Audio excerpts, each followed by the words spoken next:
कहानी की शुरुआत एक वीरान शॉपिंग एरिया से होती है। कैमरा धीरे धीरे आगे बढ़ता है और हम एक परिवार को देखते हैं जो बिना एक भी शब्द बोले जरूरी सामान इकट्ठा कर रहा है। उनके चेहरे पर डर साफ दिखाई देता है। वे आपस में बात नहीं कर रहे, सिर्फ हाथों के इशारों से संवाद कर रहे हैं। ऐसा लगता है मानो इस दुनिया में आवाज ही सबसे बड़ा खतरा बन चुकी हो। इस परिवार का मुखिया है एड्रियन और उसकी पत्नी माया। उनके साथ उनकी बड़ी बेटी रिया है जो बचपन से सुन नहीं सकती। साथ में दो बेटे अर्जुन और छोटा कबीर। कबीर अभी बहुत छोटा है, इसलिए हालात की गंभीरता पूरी तरह समझ नहीं पाता। कबीर की नजर एक खिलौना स्पेसशिप पर पड़ती है जो ऊपर रखी हुई थी। जैसे ही वह उसे उठाने की कोशिश करता है, वह खिलौना हाथ से फिसलकर नीचे गिरने ही वाला होता है। लेकिन ठीक उसी पल रिया तेजी से हाथ बढ़ाकर उसे पकड़ लेती है। एक संभावित आवाज टल जाती है। एड्रियन इशारों में सबको समझाता है कि शाम होने वाली है, हमें तुरंत घर लौटना होगा। देर हुई तो खतरा बढ़ सकता है। इसी बीच कबीर फिर से वही खिलौना उठा लाता है। अब सबके चेहरे पर डर और गहरा हो जाता है क्योंकि वह बैटरी से चलने वाला खिलौना है। ऑन होते ही तेज म्यूजिक बज सकता है। एड्रियन तुरंत बैटरी निकालकर अलग रख देता है। इसके बाद सब लोग घर के लिए निकल पड़ते हैं, लेकिन कबीर उस खिलौने को साथ ले जाने की जिद करता है। रिया चुपके से बिना बैटरी वाला खिलौना उसके हाथ में पकड़ा देती है। परिवार स्टोर से बाहर निकल आता है, पर तभी कबीर चोरी से वही बैटरियां भी उठा लेता है। अब पांचों एक लाइन में चलते हुए घर की ओर बढ़ते हैं। कभी भीड़ और ट्रैफिक से भरा ये शहर अब पूरी तरह सुनसान है। न गाड़ियों की आवाज, न लोगों की बातचीत, यहाँ तक कि पक्षियों की चहचहाहट भी नहीं। ऐसा लगता है मानो दुनिया से ध्वनि ही गायब हो चुकी है। उन्होंने घर तक जाने के रास्ते पर महीन रेत बिछा रखी है ताकि पैरों की आहट भी न हो। सब नंगे पांव उसी रास्ते पर चलते हैं। सबसे पीछे चलता कबीर अपने खिलौने के साथ खुश है। अचानक वह बैटरी लगाकर खिलौना चालू कर देता है। तेज म्यूजिक बज उठता है। रिया को सुनाई नहीं देता, लेकिन एड्रियन और माया के चेहरे का रंग उड़ जाता है। और तभी जंगल की ओर से एक भयावह जीव बिजली की रफ्तार से दौड़ता हुआ आता है। एड्रियन पूरी ताकत से बेटे की ओर भागता है, मगर देर हो चुकी होती है। वो जीव कबीर को उठाकर अंधेरे में गायब हो जाता है।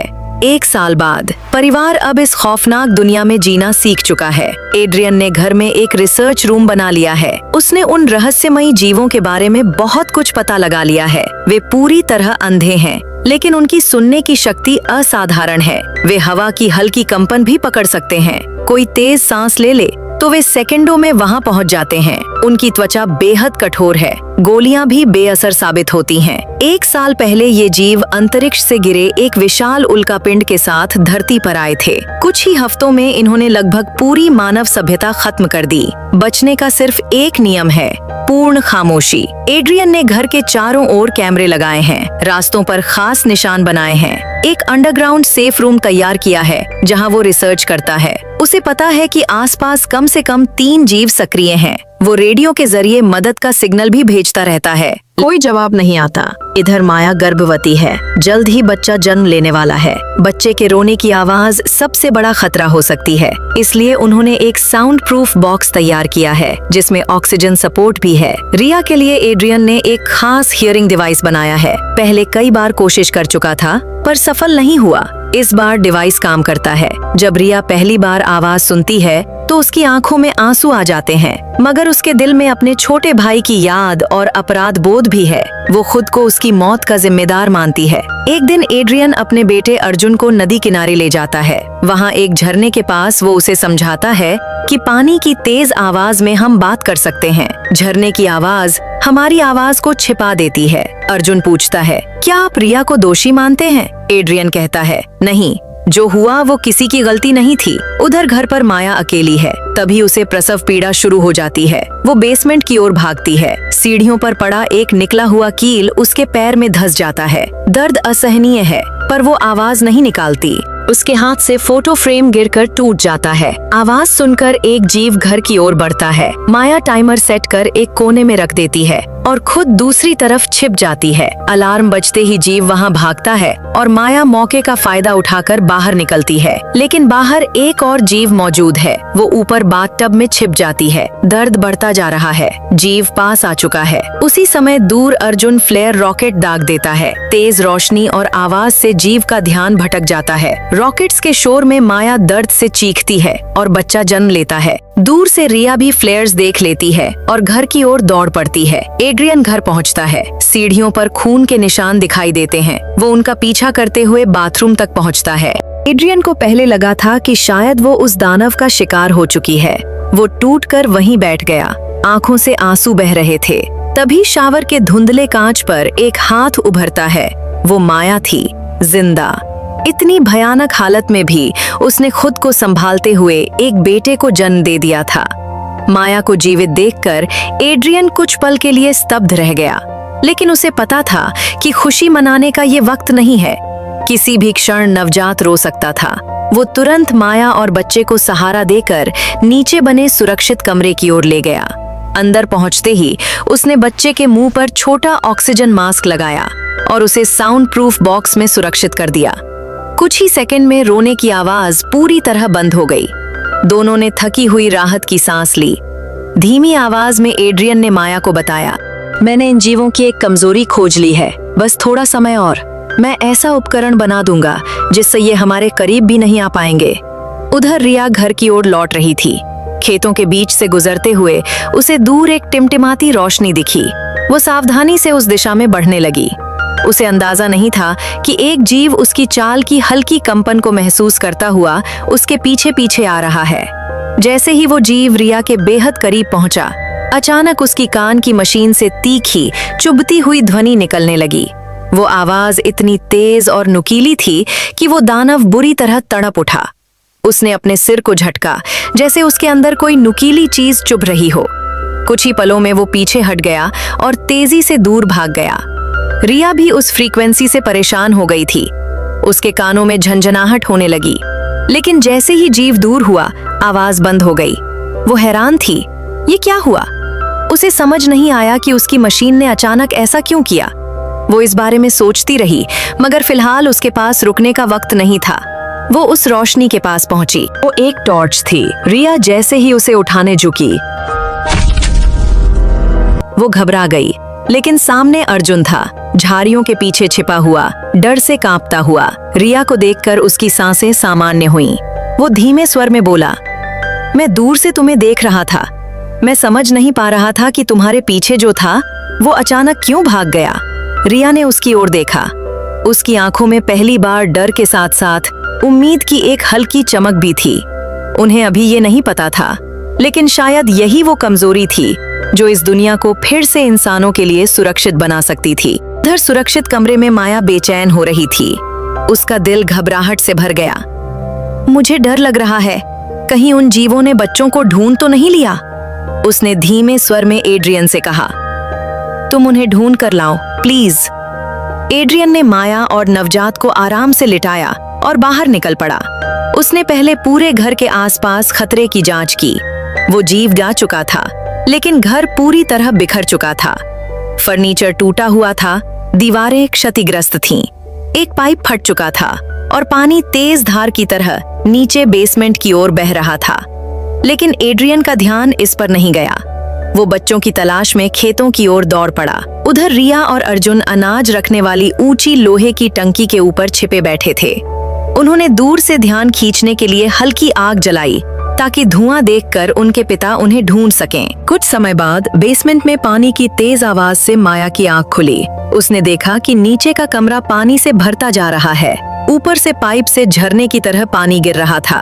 अचानक उसकी नजर बच्चे के साउंड प्रूफ बॉक्स पर पड़ी। वह खुला हुआ था। उसका दिल बैठ गया, लेकिन अंदर से कोई आवाज नहीं आ रही थी। वो धीरे धीरे आगे बढ़ी। तभी सामने अंधेरे में उसे एक दानव की परछाई दिखाई दी। वो पानी में खड़ा था, बिल्कुल पास। माया का गला सूख गया।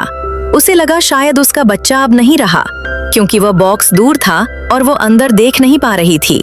हिम्मत जुटाकर वो पानी में कदम रखती है और धीरे धीरे बॉक्स तक पहुंचती है। जब माया बॉक्स तक पहुंची, उसने देखा बच्चा जिंदा है, खुशकिस्मती से उसने रोना शुरू नहीं किया था।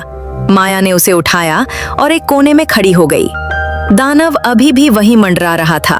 अगर बच्चे के मुंह से जरा सी भी आवाज निकलती, सब खत्म। दूसरी ओर टंकी के ऊपर बैठे रिया और अर्जुन बेचैन हो चुके थे। रिया को लगने लगा कि उनके पिता शायद नहीं आएंगे। वह अकेले ही घर लौटने का सोचती है, लेकिन अर्जुन को भरोसा था। वो बहन को रोकने के लिए आगे बढ़ता है और तभी अनाज की टंकी का ढक्कन खुल जाता है। वो सीधे अंदर गिर जाता है। गिरते समय उसके मुंह से तेज चीख निकलती है। आवाज सुनते ही घर के पास मंडरा रहा दानव तुरंत दिशा बदल देता है। अब वो खेतों की ओर दौड़ रहा था। अंदर अनाज दलदल की तरह था। अर्जुन जितना हाथ पैर मारता, उतना ही नीचे धंसता जाता। रिया तुरंत ढक्कन को नीचे गिराकर खुद भी टंकी में कूद जाती है। अर्जुन लगभग पूरी तरह डूबने ही वाला था कि रिया उसे पकड़ लेती है और खींचकर ऊपर ले आती है। दोनों ढक्कन के सहारे बैठ जाते हैं, लेकिन उनकी हलचल सुनी जा चुकी थी। दानव खेत चीरता हुआ टंकी की ओर बढ़ रहा था। दूर से एड्रियन ने उसे उसी दिशा में भागते देखा। उसका दिल बैठ गया। उसे समझ आ गया कि उसके बच्चे वहीं हैं। रिया ने अर्जुन को तो बचा लिया था, पर असली खतरा अब सामने था। अगले ही पल वो विशाल जीव टंकी के अंदर कूद पड़ा। लोहे की दीवारें कांप उठीं। वो उनकी ओर झपटा। तभी रिया की कान की मशीन से फिर वही तीखी, चुभने वाली ध्वनि निकलने लगी। इस बार आवाज पहले से भी ज्यादा तेज थी। दानव तड़पने लगा। उसने अपने सिर को पकड़ लिया। उसकी कठोर त्वचा के नीचे से पहली बार उसका नाजुक हिस्सा बाहर झलकने लगा, जैसे वो दर्द से खुद को बचाने की कोशिश कर रहा हो। रिया और अर्जुन मौत के मुंह से बाल बाल बच चुके थे। वे किसी तरह टंकी से बाहर निकले। तभी एड्रियन भी दौड़ता हुआ वहां पहुंच गया। अपने बच्चों को सुरक्षित देखकर उसकी आंखों में राहत झलक उठी। उधर माया सीसीटीवी स्क्रीन पर ये सब देख रही थी। अचानक एड्रियन को एहसास हुआ कि खतरा अभी टला नहीं है। उसने बच्चों को पास खड़ी गाड़ी की ओर भागने का इशारा किया और खुद पास पड़ी कुल्हाड़ी उठा ली। वह चारों तरफ नजर दौड़ाने लगा, लेकिन शिकारी उसके ठीक ऊपर लोहे की संरचना से चिपका हुआ था। जैसे ही एड्रियन पलटा, दानव ने अपने पंजे से उसे जोरदार वार कर दूर फेंक दिया। अपने पिता को गिरते देख अर्जुन घबरा गया और अनजाने में जोर से पुकार बैठा। बस वही गलती। दानव ने तुरंत दिशा बदल दी और अब वह गाड़ी की ओर बढ़ने लगा। तभी रिया की कान मशीन से फिर वही तीखी फ्रीक्वेंसी निकलने लगी। आवाज इतनी चुभन भरी थी कि रिया भी असहज हो गई। दर्द से परेशान होकर उसने मशीन बंद कर दी और यही उसकी सबसे बड़ी भूल थी। वही आवाज उस दानव की कमजोरी थी। मशीन बंद होते ही दानव ने कार पर झपट्टा मारा और अर्जुन तक पहुंचने की कोशिश की। उसी समय एड्रियन को होश आया। उसने समझ लिया वह ताकत से इस जीव को नहीं हरा सकता। अब उसके पास सिर्फ एक ही रास्ता था। उसने रिया की ओर देखा, इशारों में कहा, मैं तुमसे बहुत प्यार करता हूँ। मैंने तुम्हें कभी दोषी नहीं माना। फिर वो पूरी ताकत से चिल्लाया। आवाज सुनते ही दानव मुड़ा और बिजली की रफ्तार से उसकी ओर दौड़ा। अगले ही पल उसने एड्रियन को बेरहमी से खत्म कर दिया। रिया की आंखों के सामने सब खत्म हो गया। जिसे वो समझती थी कि उससे दूर है, वही उसके लिए अपनी जान दे गया। दानव वहां से चला गया। कुछ देर बाद रिया ने गाड़ी स्टार्ट की और अर्जुन के साथ घर लौट आई। माया ने दोनों को सीने से लगा लिया, लेकिन उनका दुख अभी ताजा था। अचानक कैमरे में फिर हरकत दिखाई दी। वह दानव दोबारा घर की ओर आ रहा था। तीनों तुरंत अंदर चले गए। अर्जुन ने छोटे भाई को देखा। रिया की नजर अपने पिता की वर्क बेंच पर पड़ी, जहां उसके इम्प्लांट पर की गई मेहनत के निशान अब भी मौजूद थे। उसकी आंखें भर आईं। तभी घर के अंदर भारी कदमों की आहट गूंजी। दानव दीवार तोड़ता हुआ भीतर आ चुका था। माया ने शॉटगन उठा ली। वह जानती थी गोली उसकी मोटी खाल को नहीं भेद पाएगी, लेकिन इस बार कुछ अलग हुआ। जैसे ही दानव पास आया, रिया के कान में फिर वही तीव्र दर्द उठा और उसी पल दानव भी बुरी तरह तड़पने लगा। रिया को सब समझ आ गया। उसके पिता की बनाई मशीन यही कुंजी थी।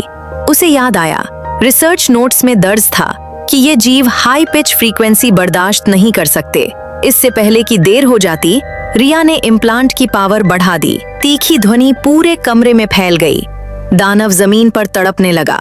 उसकी खोपड़ी का सख्त कवच खुलने लगा, जैसे अंदर का संवेदनशील हिस्सा उजागर हो रहा हो। दर्द से रिया भी कांप रही थी, मगर उसने हिम्मत नहीं छोड़ी। उसने इम्प्लांट को पास रखे माइक्रोफोन से जोड़ दिया। ध्वनि कई गुना बढ़ चुकी थी। दानव का कवच पूरी तरह खुल गया। अभी रिया ने इशारा किया। माया ने सीधा निशाना साधा और ट्रिगर दबा दिया। गोली उसके खुले हिस्से में लगी और इस बार उसका सिर फट पड़ा। दानव वहीं ढेर हो गया, लेकिन गोली की आवाज दूर तक गूंजी थी। स्क्रीन पर 2 और सिग्नल दिखाई दिए। इलाके के बाकी शिकारी उनकी दिशा में बढ़ रहे थे। माया और रिया ने एक दूसरे की ओर देखा। अब उन्हें उनकी कमजोरी पता थी। रिया ने माइक्रोफोन का वॉल्यूम पूरी तरह बढ़ा दिया। माया ने शॉटगन फिर से लोड की। इस बार वे डर नहीं रहे थे और कैमरा धीरे धीरे ब्लैक हो जाता है। इसी के साथ ये कहानी यहीं पर खत्म होती है। अगर आपको हमारी ये वीडियो पसंद आई हो तो कमेंट करके जरूर बताएं और ऐसे ही शानदार कंटेंट के लिए हमारे चैनल को जरूर सब्सक्राइब करें।